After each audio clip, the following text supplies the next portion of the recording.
Downing is an economist at SACCI. He joins us now. Richard, good afternoon. Thanks for coming in. Pleasure. Well, you had a slump in the exchange rate in December. You also had this debacle at Treasury where we saw 3 finance ministers in 1 week. Were they the main drivers of the bad sentiment in December? Well, I think, if you look at 2015 as a whole, we could see this whole thing coming. I mean, the confidence was weakening. September was actually a very weak figure. It picked up a bit in October and then again fell back in November. And then we had this November figure, and the economy still in the same state of affairs. And then, of course, we had the Treasury, the musical chairs played there, and then that had a further effect. I mean, in 1 week we saw that the currency weighted against all 3 major currencies declining by about 10%. The share market declining by about 4%, but then luckily recovered towards the end of December again. But on the whole, December, therefore, it actually complicated the economic issues. And therefore we had even an environment, a climate for business that wasn't conducive at all. It was economically inspired, it was globally inspired, locally and consumer-wise, whatever, investment-wise, and therefore it's a whole array of issues that actually led to this situation where we're in at the moment. When it comes to actually doing business, what's on the top of your mind or top of the mind of your members at SACCI in terms of their concerns? I think at the moment it is just, try to weather this type of storm that we're in at the moment. We see again China today and the rand performing against other currencies. Not a good picture. We hope that, I think what business do call for is affirmative policy action to try to move the economy forward, especially the private sector. To make it well known that the private sector is a major driving force in the economy. Government is there in a supportive role in enhancing that sort of situation. And in the end, you address the whole issue of economic growth, balance of payments, exports, you can name it. But it needs a resolution that is firm where we're going. And I think that's what we worried at the moment in the business environment. Are we sure where we're going? AGOA, you've mentioned that. It's a major issue. I mean, all trade agreements are always positive. And we must trade with whoever there is to trade with and be competitive in that market. We must just remember the world is a very competitive place nowadays.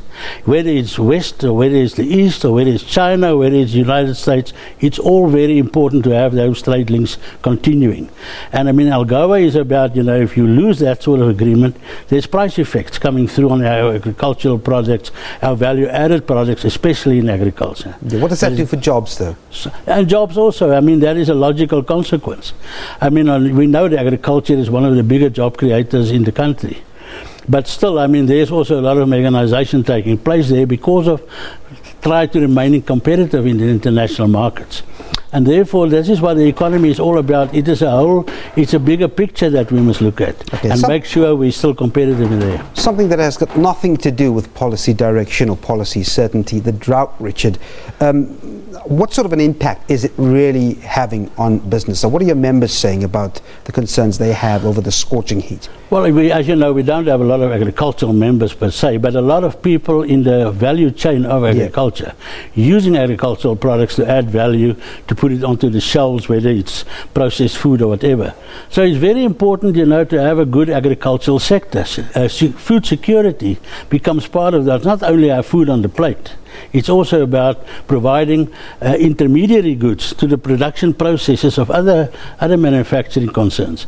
And I think that is one of the major concerns of our members as such, because we'll have to import that if you can't get it from the local sources. And then that will, with this weak rand, you can just think what's going to happen to food prices.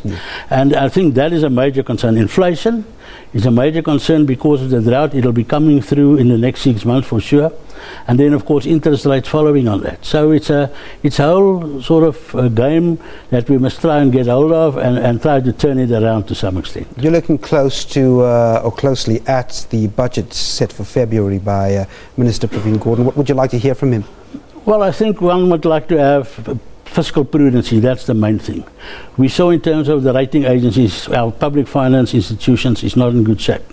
It is not about only the national budget, it's all about all the other public enterprises that we must get on the right track.